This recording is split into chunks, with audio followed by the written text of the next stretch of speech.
SIR पर चुनाव आयोग की प्रेस कॉन्फ्रेंस इस वक्त शुरू हो चुकी है। ज्ञानेश कुमार मुख्य चुनाव आयुक्त क्या कुछ कह रहे हैं, आपको सुनाते हैं। आयोजित इस प्रेस कॉन्फ्रेंस में उपस्थित हैं, मैं आप सभी का हार्दिक स्वागत करता हूं। सबसे पहले बिहार के सभी मतदाताओं को हार्दिक शुभकामनाएं देता हूं। आज अस्ताचलगामी भगवान भास्कर को अर्घ्य देने के शुभ दिन पर मैं बिहार के 7.5 करोड़ मतदाताओं को विशेष रूप से नमन करता हूं, जिन्होंने निर्वाचन आयोग पर अटूट विश्वास जताया। मतदाताओं को विशेष रूप से नमन करता हूं, जिन्होंने निर्वाचन आयोग पर अटूट विश्वास जताया है और एसआईआर में पूर्ण भागीदारी निभाई और अब इस चुनाव में मतदान करने के लिए उत्साहित है। बिहार में एसआईआर के सफल संचालन के बाद आयोग ने देश के सभी 36 मुख्य निर्वाचन अधिकारियों के साथ 2 महत्वपूर्ण सम्मेलन आयोजित किए। इन बैठकों में एसआईआर से संबंधित अनुभवों, तकनीकी प्रगति और भविष्य की दिशा निर्देशों पर भी व्यापक चर्चा की गई। पिछले एसआईआर की मतदाता सूची से मैनुअल भी और तकनीकी तरीके से भी दोनों स्तरों पर मिलान का कार्य लगभग पूरा कर लिया गया है और इसके तैयारी के आधार पर अब चयनित राज्यों में एसआईआर का दूसरा चरण प्रारंभ किया जाएगा। याद रहे, एसआईआर का प्रमुख उद्देश्य है हर योग्य मतदाता को सूची में शामिल करना और अयोग्य को मतदाता सूची से हटाना। आइए अब पीपीटी के माध्यम से आपको विस्तार में एसआईआर के इस फेज 2 के बारे में बताते हैं। जैसा कि आप सबको पता है, एसआईआर का फेज 1 समाप्त हुआ और इस चरण की सबसे बड़ी खूबी यह रही कि बिहार के 7.5 करोड़ मतदाताओं ने बढ़ चढ़कर पार्टिसिपेट किया। 90,000 बीएलओस, सभी 12 राजनीतिक दलों के 1.6 लाख बूथ लेवल एजेंट्स, सब ने मिलकर मतदाता सूची को शुद्ध बनाने का कार्य किया और नतीजा आपके सामने है। 0 अपील्स, अर्थात बिहार की मतदाता सूची अधिकतम शुद्ध मानी जाएगी। अब फेज 2 12 राज्यों में या संघ शासित प्रदेशों में आरंभ होने वाला है। नेक्स्ट, किसी भी मतदाता के लिए जो उसकी अर्हताएं हैं वो संविधान के अनुच्छेद 326 में लिखी गई हैं, अर्थात भारत का नागरिक होना, कम से कम आयु 18 वर्ष की होना, उस विधानसभा क्षेत्र का सामान्य निवासी होना और किसी अन्य कानून से उसको डिस्क्वालीफाई न किया गया।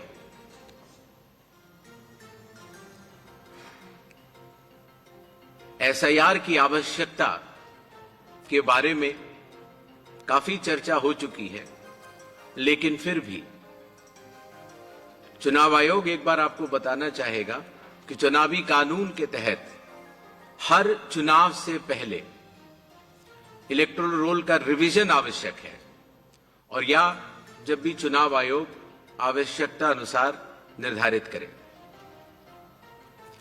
विगत कुछ दशकों से लगभग हर राजनीतिक पार्टी ने मतदाता सूची के शुद्ध न होने के ऊपर चुनाव आयोग को लगातार शिकायतें दी हैं। पहले सन 1951 से लेकर 2004 तक लगभग 8 बार स्पेशल इंटेंसिव रिवीजन इस देश में चुनाव आयोग ने कराया है और आखिरी इंटेंसिव रिवीजन लगभग 21 साल पहले 2002 से लेकर 2004 की मियाद में पूरा किया गया था। इस लंबे दौर में, 2 दशकों से भी अधिक लंबे दौर में मतदाता सूची में कई परिवर्तन आवश्यक हो जाते हैं, जैसे कि भारत की विकास गाथा के साथ साथ लोगों का माइग्रेशन के साथ साथ कई बार उनका वोट पुरानी जगह भी बना रह जाता है और नई जगह भी बन जाता है, अर्थात एक से जगह ज्यादा रजिस्टर होने वाले वोटर्स, कई बार किसी की डेथ होने के बाद भी उसका नाम न हटाया जाना या गलती से किसी भी विदेशी नागरिक का नाम मतदाता सूची में आ जाना। इन चारों कारणों की वजह से चुनाव आयोग ने निर्णय लिया कि पूरे देश में चरणबद्ध तरीके से एसआईआर कराया जाए और इसकी पहली कड़ी बिहार आपके सामने समाप्त भी हो चुकी है और बड़े सफलतापूर्वक लोगों ने चुनाव आयोग पर विश्वास भी जताया है। एसआईआर करते समय एक बहुत बड़ी संख्या में चुनावी कर्मी चुनाव आयोग के साथ कंधे से कंधा मिलाकर काम करते हैं। आपको पता होगा कि लगभग हर 1000 वोटर के ऊपर एक पोलिंग स्टेशन औसत तौर पर हो जाता है। हर पोलिंग स्टेशन पर एक सरकारी कर्मचारी बूथ लेवल ऑफिसर के तौर पर कार्य करता है। एक विधानसभा क्षेत्र में 300 या 400 के बीच में लगभग पोलिंग स्टेशंस होते हैं और हर विधानसभा क्षेत्र में एक इलेक्टोरल रजिस्ट्रेशन ऑफिसर होते हैं। वो भी सरकारी कर्मचारी होते हैं और एसडीएम के स्तर के होते हैं और उनके अंडर में ये सारे बीएलओज कार्य करते हैं।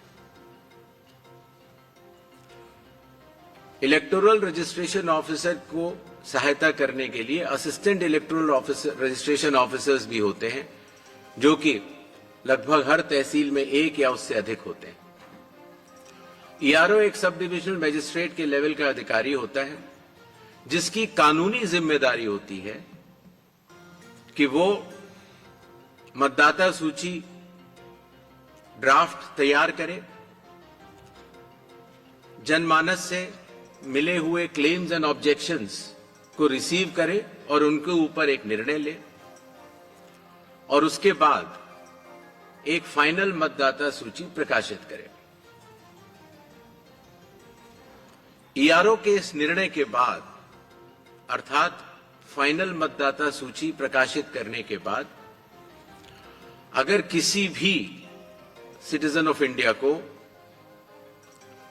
उस विधानसभा क्षेत्र में रहने वाले किसी भी मतदाता को अगर कोई भी अपील करनी हो तो वो उस जिले के जिला अधिकारी के पास कर सकता है और अगर वह जिलाधिकारी के निर्णय से भी असंतुष्ट हो तो उस राज्य के चीफ इलेक्टोरल ऑफिसर के पास अपनी सेकंड अपील दायर कर सकता है। यह मैं इसलिए आपको बता रहा हूं कि बिहार में सभी राजनीतिक दलों के साथ मिलकर जब एसआईआर हुआ, उसके बाद जो जिला मजिस्ट्रेट्स के पास अपील आई 38 जिलों में, वह 0 थी। अर्थात ईआरओ और इलेक्टर्स ने मिलकर और बूथ लेवल एजेंट्स ने मिलकर बहुत ही अच्छा काम किया।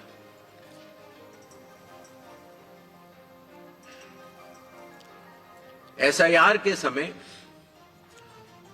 ईआरओज और एईआरओज मिलकर सबसे पहला जो काम करेंगे वो इन्यूमरेशन फॉर्म्स को प्रिंट करेंगे।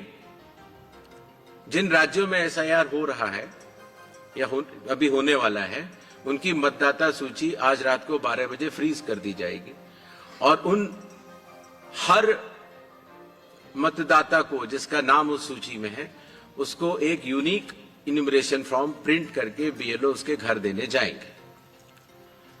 इन्यूमरेशन फॉर्म में वो आवश्यक डिटेल्स होंगे जो कि आज की मतदाता सूची में हैं। जब बीएलओ फॉर्म्स डिस्ट्रीब्यूट करना शुरू करेंगे एग्जिस्टिंग इलेक्टर्स को, उसके बाद इन्यूमरेशन फॉर्म में जिसका भी नाम है वो उसको लिंक करने का प्रयास करेंगे कि क्या उन्हीं का नाम 2003 की सूची में था। अगर था तो उनको कोई भी कागज और नहीं देने होंगे।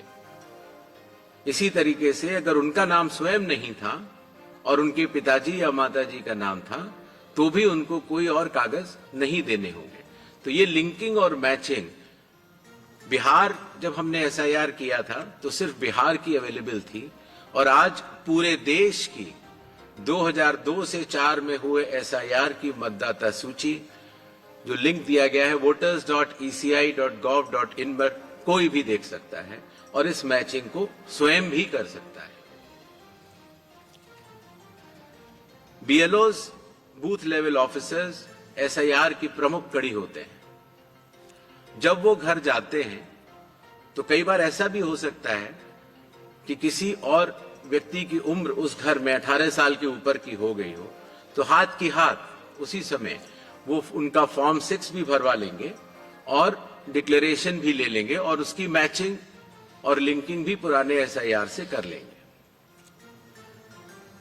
कई बार हमारे मतदाता अगर पढ़ने या लिखने में उनको दिक्कत है तो बूथ लेवल ऑफिसर उनको इन्यूमरेशन फॉर्म भरने में मदद भी करेगा, और मदद करने के बाद इस तरह के सारे इन्यूमरेशन फॉर्म्स मैचिंग और लिंकिंग करने के बाद वो ईआरओ और एईआरओ को जमा करेगा। कई बार एक बार जब बूथ लेवल ऑफिसर घर जाता है तो या तो कुछ मतदाता अवेलेबल नहीं होते या कहीं गए होते हैं, और या उनको मैचिंग या लिंकिंग करने में कोई समय लग रहा हो, तो ऐसे केस में बूथ लेवल ऑफिसर्स दूसरी बार भी जाएंगे और तीसरी बार भी जाएंगे।